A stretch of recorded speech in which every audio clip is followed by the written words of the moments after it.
Good evening. Welcome to this global roundtable on Times Now. I'm Zakka Jacob. Could the upcoming G7 summit spell the end of the ongoing war in Iran?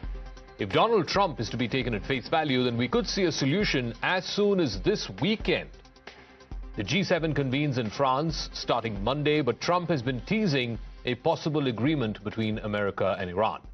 Just about 24 hours ago, Donald Trump was hinting at the possibility of escalating the offensive on Iran. He went as far as saying that he would choke the Karg island altogether.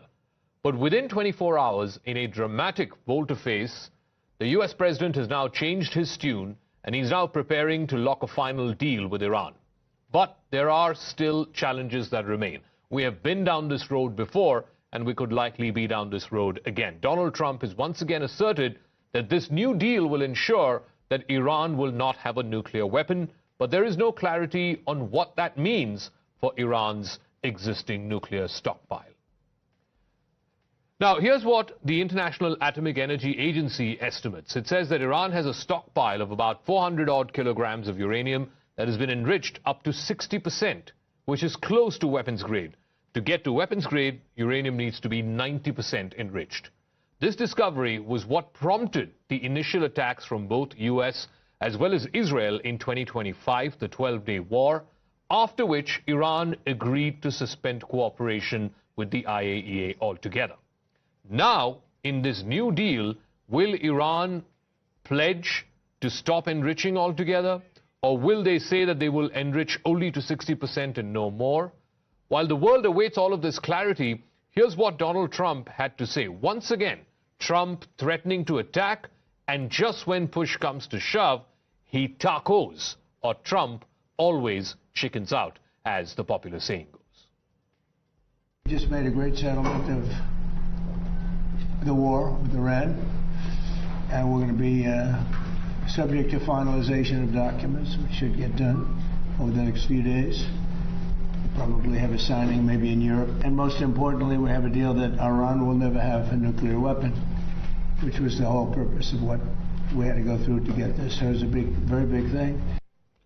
Now, India is also keeping a close watch on these developments. After all, 3 Indian sailors were killed just in the last couple of days in a US attack. They were not killed by Iran or by the Houthis, but it was an American Hellfire missile which attacked their commercial ship.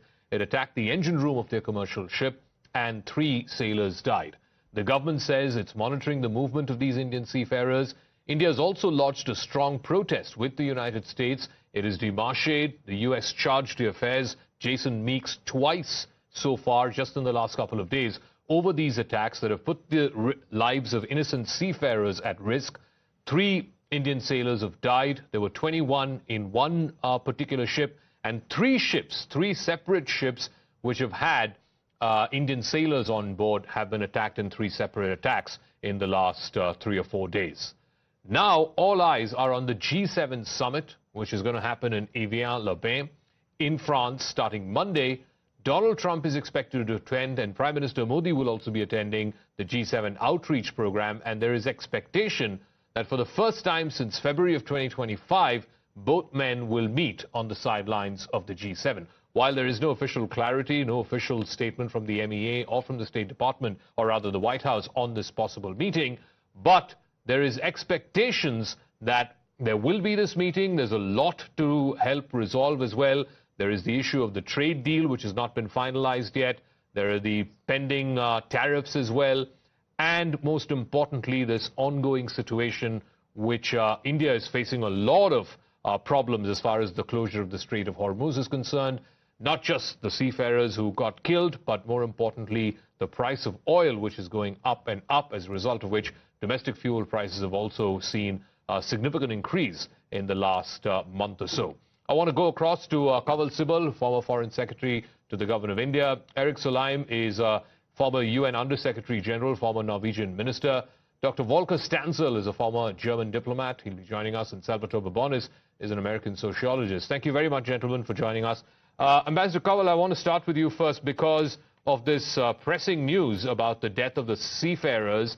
The Government of India, the MEA, has demarched a top American envoy here in Delhi, the chargé d'affaires. He's been summoned twice in the last couple of days. over these 3 Indian sailors who've died. But the government sources also saying that, look, this is part of some kind of shadow fleet. These were not India-flagged vessels. And we need to keep in mind that this is an active war zone and the naval blockade is on, whether you like it or not. Yes, but are we the spokesman of the U.S. government or the U.S. embassy or the U.S. point of view? After all, this blockade is illegal. What the United States is doing is illegal. Attacking commercial shipping in international waters is illegal. Can they point out to any mandate by any international organization which allows United States to implement its unilateral decisions in this matter? Now, yes, in a very practical sense, what we say is right. This is a war zone. Things can happen. If you try to run the gauntlet, you run the risk of being attacked by U.S. forces. But this is simply an explanation. This is not a justification. Now, supposing somebody wants to shut down the transponders and try to work its way through the Strait of Hormuz, this is legitimate. What's wrong with this? No, so do you think this will be taken up by Prime Minister Modi when he likely meets President Trump next week at the G7? I don't think so, because ministry earlier made a very wishy-washy statement, but now they have issued a statement which I think is adequately phrased. One should not blow this thing out of proportion. That also is a consideration we should have in mind. Okay. But we should at least very strongly and forcefully express our view on the killing of Indian mariners by the U.S. Navy. I would have expected the U.S. side, while giving whatever explanation they want to give, express some regret at the killing of these mariners, unintentional or intentional, because they know that there are a lot of Indian mariners on these international commercial tankers and ships. Okay. So they could at least express regret, but they haven't done that. And then finally, a couple of things. Now, we are together in the Indo-Pacific. We have these exercises with the U.S. Navy. We have a person who's stationed in the U.S. Central Command. We are working together to cooperate in terms of maritime security. We are part of the combined force in the Gulf area, which America is leading. So there are a lot of channels on which we are cooperating, and there is a larger geopolitical background in which we are working together.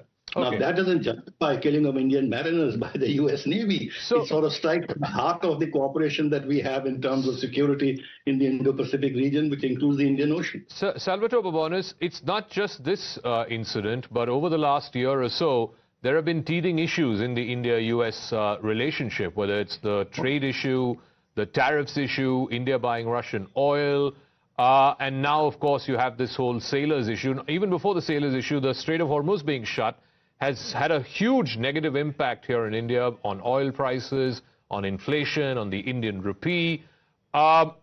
It's only fair to say that ties between Washington and Delhi are not in the best of health, not in the pink of health right now. How does India deal with this situation? Do you expect the Prime Minister to bring this up when he meets President Trump next week? And, you know, Trump says all the right things. Every time he tweets about India, he says, India is a great friend, Prime Minister Modi is a great friend. But the proof of the pudding seems to be in the eating. And when it comes to the eating, the actions taken by the Trump administration, willy-nilly, are all hurting India. You're certainly right to say that the relationship is not as strong as perhaps it could be. That said, Ambassador Sybil is being a bit precious about international law, as after all, India's own Operation Sindoor was not endorsed by the United Nations and had no legal mandate. It was done in India's national interest. And in the same way, the U.S. operations in the Persian Gulf are perceived, at least by Donald Trump, to be in America's national interest. Whether they are or not is a matter for debate. They're certainly not in India's national interest, but the U.S. does not operate in India's national interest. The U.S.-India relationship, while I think it is a confluence of a confluence of interests. In the best of times, that is, both the U.S. and India have reasons to want to confront China. I think we have to remember they have very different reasons for wanting to confront China. There's no real synergy. There's no real connection between the U.S. and India when it comes to their strategic dispositions. And I think we should recognize that. It'd be very nice to have the United States and India on good terms. But there's very little that the United States and India actually want to cooperate over. No, one second. That's interesting you say that, because for the last 25 years, the underpinning of this strategic relationship between India and the United States was that they both recognized China as a common threat. Now the feeling here in India is Donald Trump has gone to Beijing last month and cut some kind of a big deal, a grand bargain with China. Now there's a G2 in the world, and the rest of us have to live with the consequences of that. I know there's been a lot of talk about a U.S.-China bargain. There's been no reality to a U.S.-China bargain. Nothing has actually happened that would show any kind of U.S.-China rapprochement. But I want to emphasize that the U.S. quarrels with China are not India's quarrels with China. And India's quarrels with China are not America's quarrels with China. They're simply two countries that, for very different reasons, have a common concern. Okay, so let me go to Eric Solheim. You know, there is now talk, and we've been down this road before as well. President Trump, up until 48 hours ago, was threatening to bomb Iran, to capture Karg Island. And then suddenly, I think about this morning, India time, he suddenly puts out a post on Truth Social saying, I'm calling off the strikes because we are very close to clinching a deal. There are some broad contours of this deal, this 14-point deal that's circulating on social media. But paint the big picture for us. 3 months of this war. What exactly has it achieved? I asked the Israeli ambassador to India, who had come to our studios earlier today, I said, you have to come around to accepting the fact that Iran has won this war. Yeah, I think it's very clear that this war has, at this point, achieved absolutely nothing. There was a claim it would achieve regime change in Iran. The reality is exactly the opposite. The regime in Iran is much stronger, because when you're attacked from outside, of course, people will rally around you in a way they didn't before this happened. And the United States is even further away from clinching a nuclear deal with Iran. Look, what this shows beyond everything else is the limits to military power. The United States of America is, without any comparison, the strongest military force which has ever existed. Also the most sophisticated military force which has ever existed. The United States of America is as strong as the 10 next nations combined when it comes to military power. Still, the United States could not win in Afghanistan, in Vietnam, in Iraq, in Libya, and it cannot win in Iran now because there are so clear limits to military power. Trump is in a corner. He wants to get out of that corner. Let's give him credit for that. He has said about 40 times that he has completely destroyed Iran. Then right after he said that he wants a deal with Iran, then he doesn't want a deal with Iran. This is a lot of noise, but the reality is he desperately wants an agreement. That agreement will have to be an opening up of the strait, which is in the benefit of everyone. So what will it take to get that deal, Mr. Solheim? Because, like you said, it is in everybody's interest that the strait is open. But I think what these last 3 months have shown us, to Iran and to the rest of the world, to the region certainly, is Iran can now almost at will open and shut the strait. The most important here is President Trump's ability to sell a defeat as victory.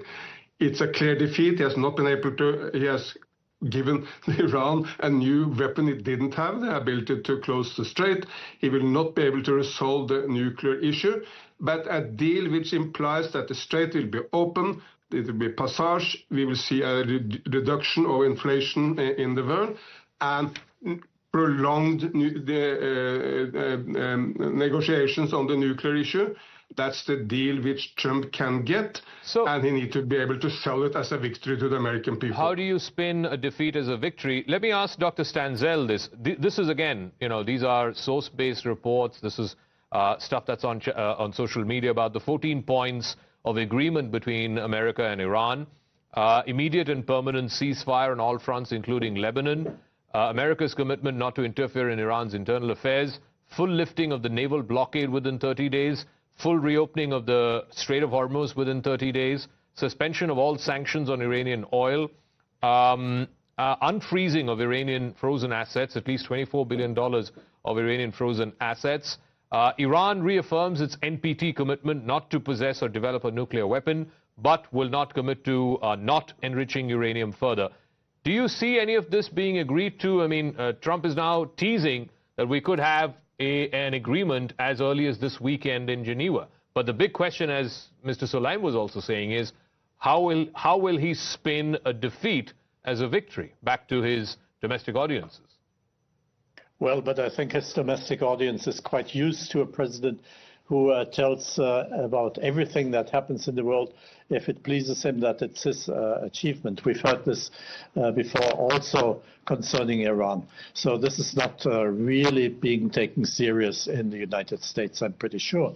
It will be taken serious, however, in the rest of the world, especially in the Middle East. And this is the point, precisely the point, I think, that you've been talking about before I joined. Iran has now learned that it possesses a weapon.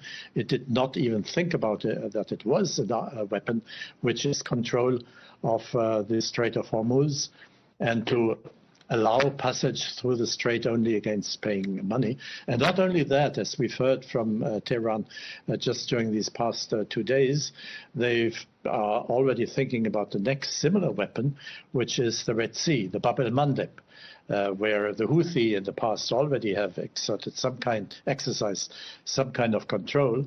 But now that Iran is supporting the Houthis so obviously, so blatantly, it is clear, I think, that we will have to reckon there are two weapons in the hands of Iran. That will be costly for the rest of the world, for everybody who waits for transport to be coming through the Strait of Hormuz or through the Red Sea. No, but the two biggest importers of Yes. energy in the world who are dependent on the Strait of Hormuz are India and China. They're the two biggest. And if these two countries, cannot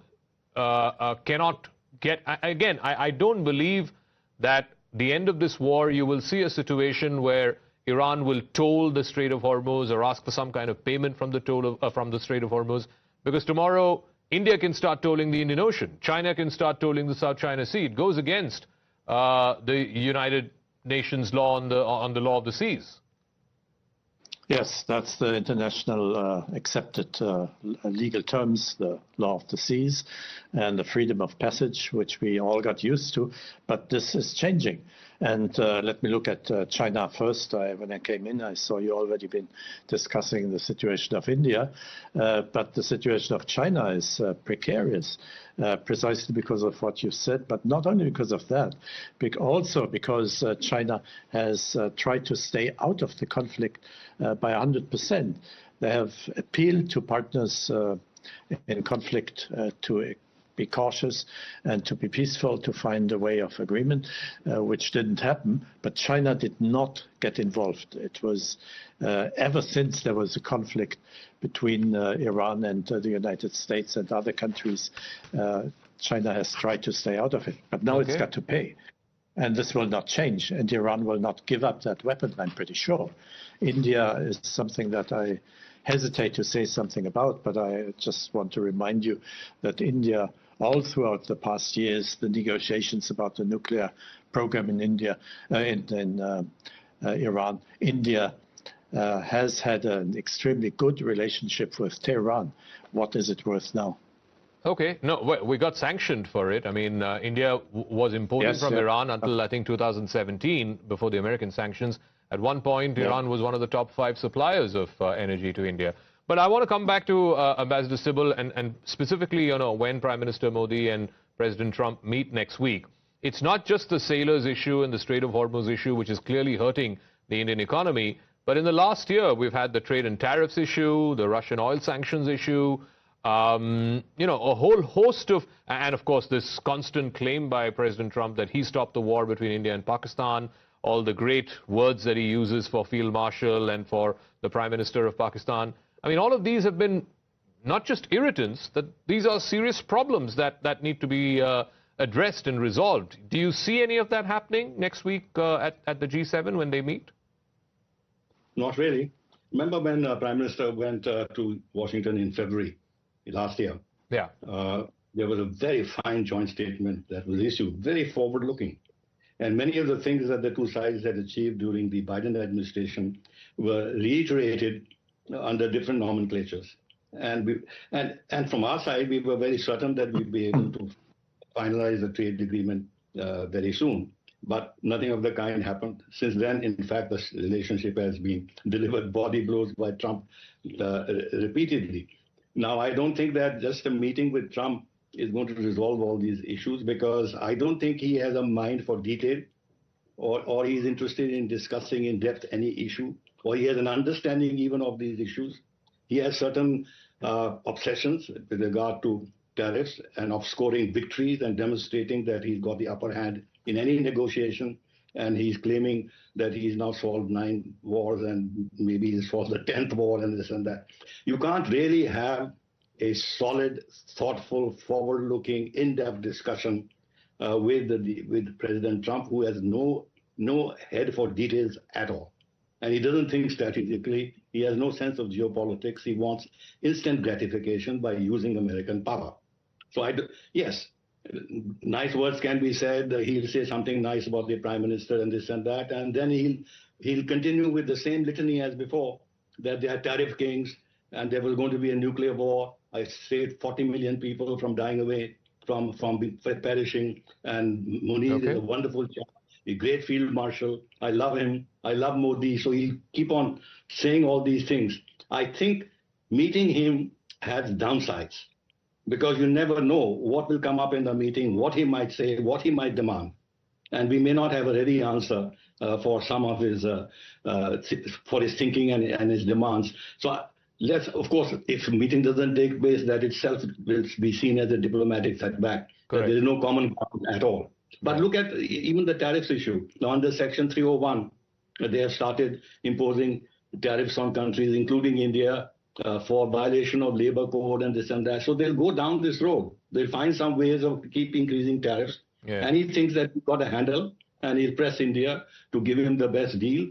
And we are slowly buckling under that pressure, because that $500 billion of investment that the U.S. ambassador in India keeps pushing, that is sort of taking shape in some form or the other, where our big business honchos committing themselves to investing in the United States. So there is a very self-centered policy that the United States is pursuing, and Prime Minister will not be able to deflect him from his fundamental agenda, even if the meeting is reasonably pleasant. So, Salvatore Babonis, you know, the other big thing that's happened, look at all the big critical factors before this war began, and Iran is better off today than 3 months ago, and America is worse off today than 3 months ago. On the nuclear issue, they're not making any commitment about not enriching further.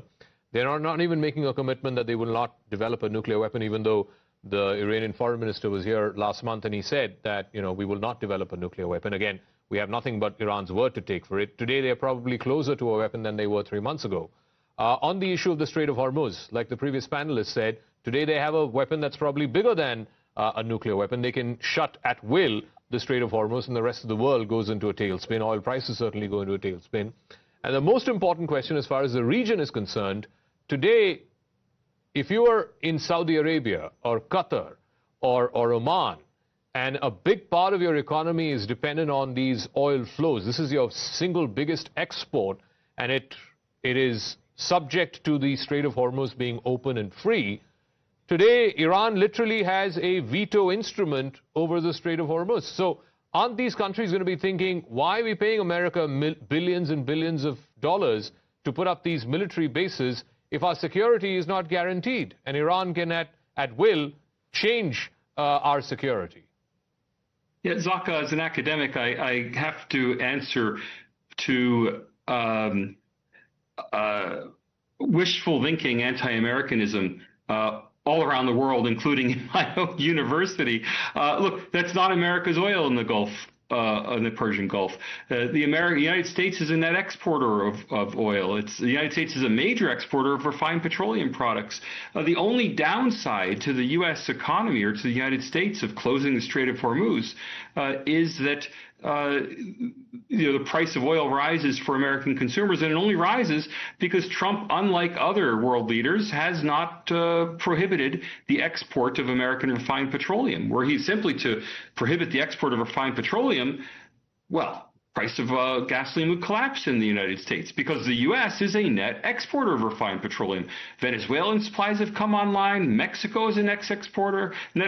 Brazil is a net exporter. This is a problem. Iran has a veto on the oil supply for Europe, Asia, Australia, and Africa. Not on the oil supply for the Americas. The Americas are benefiting from this war. Not just the United States, the Americas as a whole. Has Iran gained anything? I certainly wouldn't want to be an Iranian leader after 3 months of relentless bombing and my entire Navy and Air Force being destroyed. I wouldn't view it as a victory. You say Iran can close the Strait of Hormuz. Yes, well, so can the United Arab Emirates, so can Saudi Arabia, so can Oman, so can Pakistan for that matter. I don't think any of them want to. I just don't see the calculus that Iran has won a war with the U.S. and is now a great global power. It just seems fantastical to me.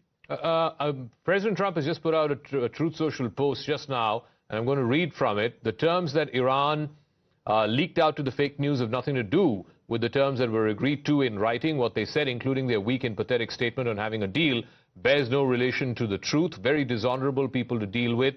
With them, there is no such thing as dealing in good faith. And here comes the important part.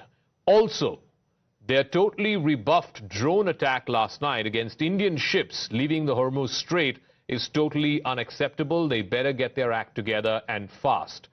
Can I ask Ambassador Sybil, I'm not sure we know anything about this. This is President Trump in his Truth Social post just now saying also there in reference to Iran. So Iran's totally rebuffed drone attack last night against Indian ships leaving the Hormuz Strait is totally unacceptable. What do you make of that? Well, I will ask the question, what does one make of President Trump's statements which keep changing by the hour? So one really doesn't know what is truth, what is not the truth, whether he's saying things which are based on facts or just he invents facts. I mean, there is a serious problem here.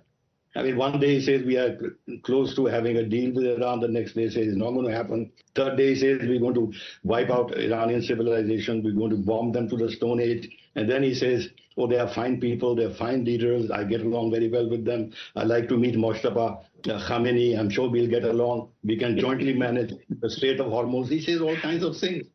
So is he trying to deflect attention for the Indian sailors being attacked and try to blame Iran for it? Complete nonsense. It's complete nonsense because it's the American Navy which has blockaded it and which has shot down, and we have said that officially now. Okay. That it's the American Navy that has done that. Okay. But I'd like to. I'm completely out of time, sir. I will find another opportunity where we can have all of you again back on the panel. In fact, it's going to be a heavy diplomatic weekend. The Prime Minister is leaving to France tomorrow, and then he'll be part of the G7 starting Monday. Thank you very much, Ambassador Sybil, Eric Soleim, Dr. Stanzel, and of course, Salvatore Babonis for joining us on this global roundtable, looking ahead to possibly a deal with the Iranians and the Americans, and whether or not that will actually come through, and whether something will get signed. The whole world is waiting with bated breath that this war comes to an end. Thank you for tuning in.